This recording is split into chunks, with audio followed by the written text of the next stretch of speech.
तो students, BSc part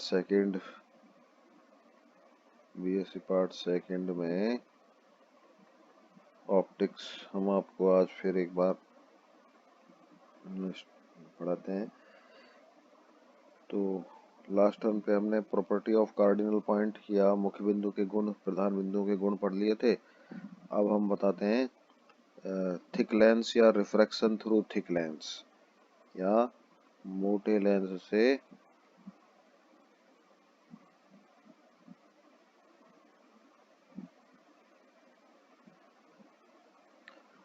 अपवर्तन या रिफ्रैक्शन थ्रू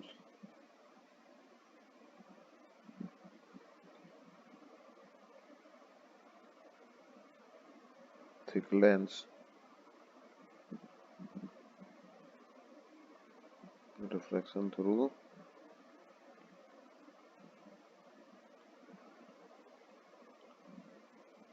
या मोटे लेंस की फोकस दूरी का सूत्र। मोटे लेंस की फोकस दूरी का सूत्र। तो हम कोई सा ही टॉपिक का नाम मान सकते हैं। तो हम अब मोटे लेंस की फोकस दूरी का सूत्र या मोटे लेंस से अपवर्तन पढ़ेंगे। तो थिक लेंस मैंने आपको पहले पढ़ाया हुआ है। थिक लेंस में मैंने बताया कि लेंस निकाय के तुल्य होता है। किसको होता है? लेंस का सिस्टम है ना, सिस्टम के तुल्य होता है। थिक लेंस किसके तुल्य होता है? लेंस सिस्टम के तुल्य होता है। लेंस सिस्टम मैंने पढ़ा दिया आपको। दो या दो से मिलकर के एक लेंस सिस्टम बनता है। तो लेंस सिस्टम में क्या होता है कि हम जैसे थिक लेंस या लेंस सिस्टम है, उसके बारे में फिर एक बार मैंने बताया तो है, फिर मैं आइडिया दे देता हूँ। ये हमारे पास, ये हम इसको थिक लेंस मानते हैं। ये क्या है? एक मोटा लेंस है। ये इस मोटे लेंस की मुख्य अक्ष है। तो मोटे लेंस में हमने एक जनरल परिभाषा ये मानी थी कि जो इसकी जो मोटाई है, ये फोकल डिस्टेंस इस लेंस की इसकी तुलना में नगण्य नहीं मान सकते। पतले लेंस में मोटाई नगण्य होती है। तो इसमें दो सरफेस होते हैं मोटे लेंस में। एक सरफेस, ये सरफेस नंबर 1 इधर है और सरफेस नंबर 2 ये है। और ये एक मीडियम का बना होता है। मान लो ऐसे ऐसे लेंस को पूरा बनाए तो ये इस तरह से लेंस हो गया। ये यहाँ लेंस कंप्लीट करें तो ये ऐसे लेंस हो। तो इसमें खासियत क्या है कि ये मान लीजिए हमारे पास एक लेंस है, एक किरण इधर माध्यम नंबर 1 μ1 माध्यम है और ये लेंस का माध्यम है, ये μ2 माध्यम है। और इस लेंस से निकल करके ये किरण वैसे तो हवा में जाती है, तो ये μ3 माध्यम है। μ3 जनरली μ1 के इक्वल है। क्या होता है? ये μ1 के इक्वल होता है। तो इसका मोटे लेंस में या लेंस निकाय में एक से ज्यादा बार अपवर्तन होता है। पहली बार अपवर्तन यहाँ हुआ तो ये किरण इस तरफ गई, और लेंस नहीं होता तो ये किरण जाती इस तरफ जाती ना सीधी, और ये यहाँ से h1 दूरी पर टकराता है आकर के। ये कितनी दूरी पर टकराती है किरण? h1 दूरी पर टकराती है, h1 दूरी ऊंचाई पर।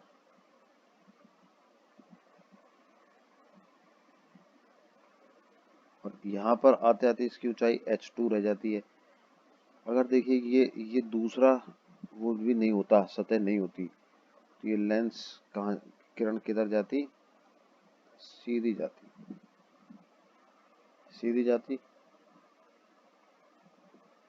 ये इससे यहाँ कहीं मिल जाती। f2 डैश मानते हैं हम इसको। चूंकि लेंस है ये किरण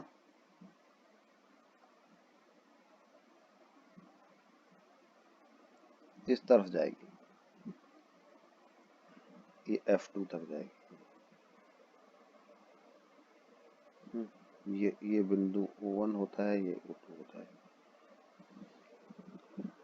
और अब हम इसको, ये B पॉइंट पे टकराती है। कहाँ टकराती है? ये पॉइंट B है। और PF2 को हम पीछे बढ़ाएं तो ये हमने बताया हुआ है आपको, ये यहाँ पर H1 पॉइंट, और H1 से लंब डालते हैं तो ये P1 प्रिंसिपल या मुख्य बिंदु होता है। तो इस तरह ये था। तो अब हम इसको ऐसा मानते हैं कि ये 2 बार रिफ्रैक्शन होता है, एक बार यहाँ होता है, एक बार यहाँ होता है। तो लेंस फॉर्मूले में या लेंस सिस्टम में हम इसको ऐसा मानते हैं, देखिए जैसे ये एक सतह है, ये हम मानते हैं एक ही सतह है। एक सतह, इधर माध्यम μ1 माध्यम है या हवा माध्यम है, और इधर लेंस का माध्यम है μ2, और ये बिखरा हुआ है। लेंस का माध्यम क्या होता है? ये पूरा इधर दूसरी तरफ बिखरा हुआ है। लेंस की किरण इधर से आती है तो ये रिफ्रैक्ट होती है, और रिफ्रैक्ट होकर के हम दूसरी तरफ का माध्यम ही नहीं मान रहे। तो ये पॉइंट हमने इसको माना था, P पॉइंट मान लिया था। ये P पॉइंट माना था, ये P पॉइंट पे आती है और P से सीधा टकरा करके कहाँ जाएगी? F2 तक जाएगी। कहाँ तक जा देती है? ये F2 तक जाती है पहली बार। दूसरा हमने सरफेस है ही नहीं, नंबर 1 सरफेस है। तो ये O1 और ये F2।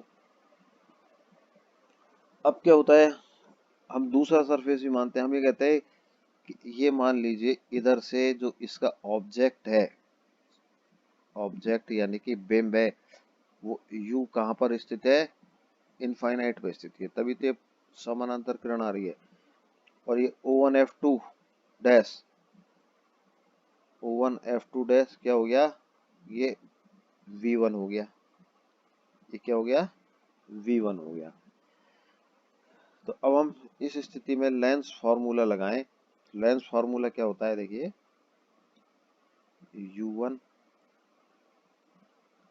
μ1 upon U minus μ2 upon V equal to μ2 minus μ1 upon R। हम इसकी सरफेस की त्रिज्या R1 मान लेते हैं, इस सरफेस की, तो ये R1 हो गया। तो इस स्थिति में हम ये लेंस फार्मूला, अब यहाँ देखिए हम क्या लिख सकते हैं, μ1 U बराबर तो क्या हो गया? देखिए ये तो U है, U बराबर तो अनंत हो गया। और V2 क्या हो गया? ये U1 पहले सरफेस के लिए हम इसको 1 1 मान लेते हैं।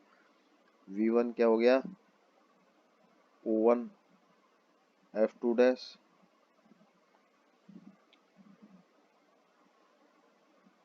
और पहला माध्यम हवा मान लेते हैं और दूसरा माध्यम म्यू माध्यम मान लेते हैं जिसका बदलाव। तो अगर हम ये फॉर्मूला इसमें लगाएं तो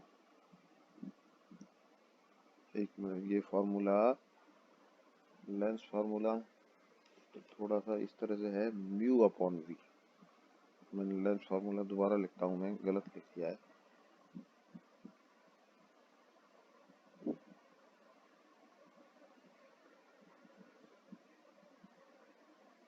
μ2 upon V minus μ1 upon U बराबर μ2 माइनस μ1 अपॉन R1। ये लेंस का फॉर्मूला है जो हमने आपको पढ़ाया भी है। तो अब मैं इसमें लिखता हूँ, μ2 की जगह तो म्यू लिख देता हूँ और v की जगह क्या लिख देता हूँ? v, ये v1 है, ये u1 है। O1 F2 dash, O1 F2 dash minus ये म्यू वन की जगह वन लिखूं, म्यू वन की जगह वन लिखूं, और ये अनंत है, ये यू वन कितना है, समानांतर किरण है तो यू वन अनंत है, बराबर mu minus one upon R one, या आर कुछ भी लिख सकते हैं कि हम दोनों सतहों की त्रिज्या एक आर के बराबर मानते हैं। तो ये क्या हो गया देखिए, mu upon O one F two dash equal to mu minus one upon R, या ओ हमें ऐसे लिख सकते हैं O one F two dash बराबर mu upon mu minus one into R, और फॉर्म इसको हम नंबर वन दे देते हैं। तो हमारे पास हमने एक फॉर्मूला सतह वन से अपवर्तन पर है, ये कौन सी सतह थी, सतह एक से अपवर्तन की स्थिति।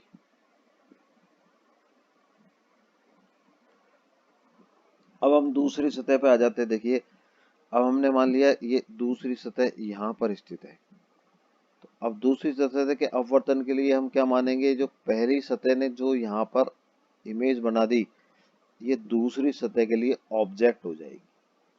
दूसरी सतह के लिए हम ऐसा लिखेंगे, दूसरी सतह सेकंड सरफेस के लिए F2 डैश क्या हो जाएगा, ऑब्जेक्ट हो जाएगा। अब वो F2 डैश क्या हो जाएगा, ऑब्जेक्ट या बिंब हो जाएगा। वैसे तो क्या है, पहली सतह के लिए F2 डैश प्रतिबिंब है, दूसरी सतह के लिए, और पहली सतह के लिए क्या है,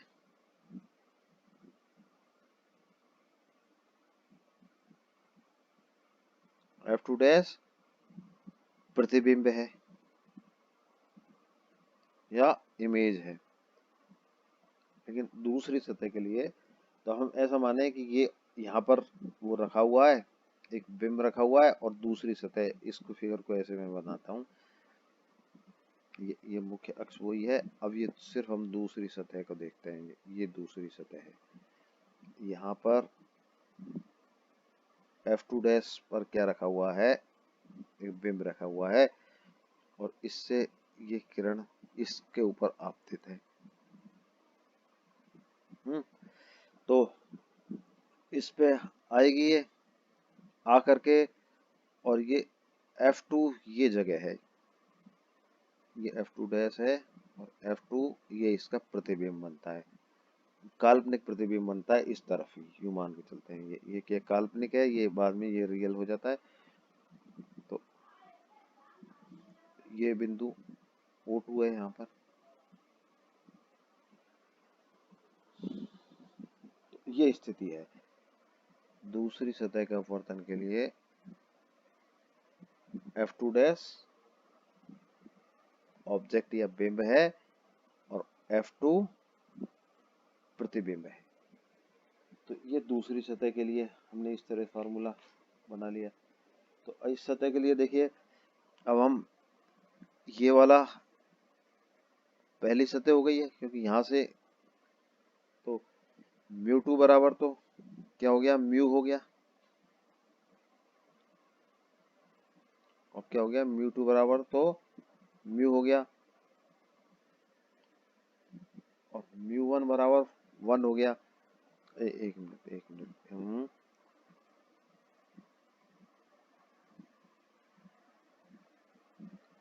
अब देखिए किरण इधर से जा रही है, तो ये पहला मीडियम ये हो गया, और दूसरा मीडियम ये हो गया। तो पहले मीडियम में म्यू वन बराबर तो हम क्या लिखेंगे, वन लिखेंगे, और म्यू टू बराबर म्यू लिखेंगे, और यहाँ से यहाँ तक की जो दूरी है,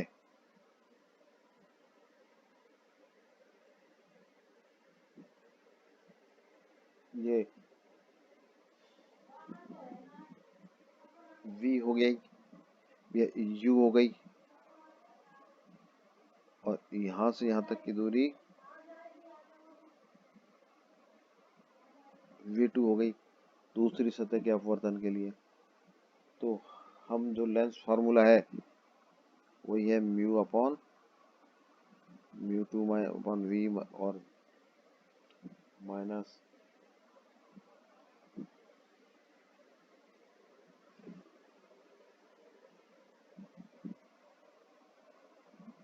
म्यू वन अपॉन यू बराबर mu two minus mu one upon R. ये लेंस फार्मूला है। तो इस फार्मूले को हम फिर यूज लें तो यहाँ पर देखिए यू तो क्या है, यू बराबर O2 F2 डैश, V बराबर O2 F2 और म्यू वन बराबर म्यू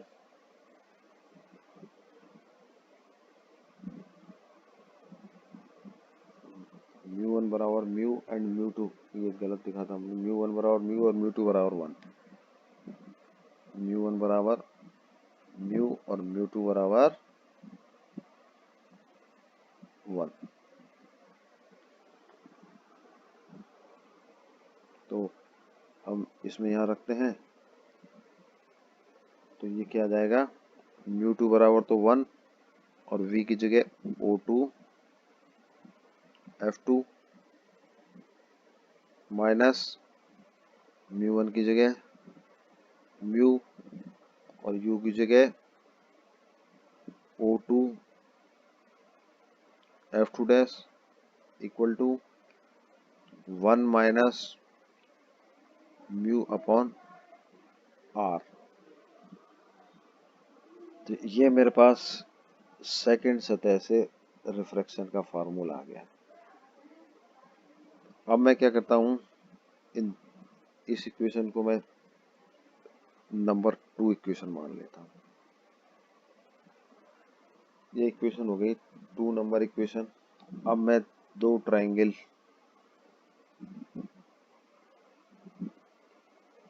कौन कौन से, इस फिगर में आ जाइए, इस ओरिजिनल फिगर में।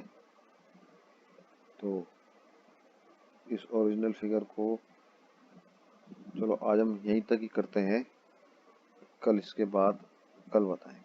ठीक है, थैंक यू।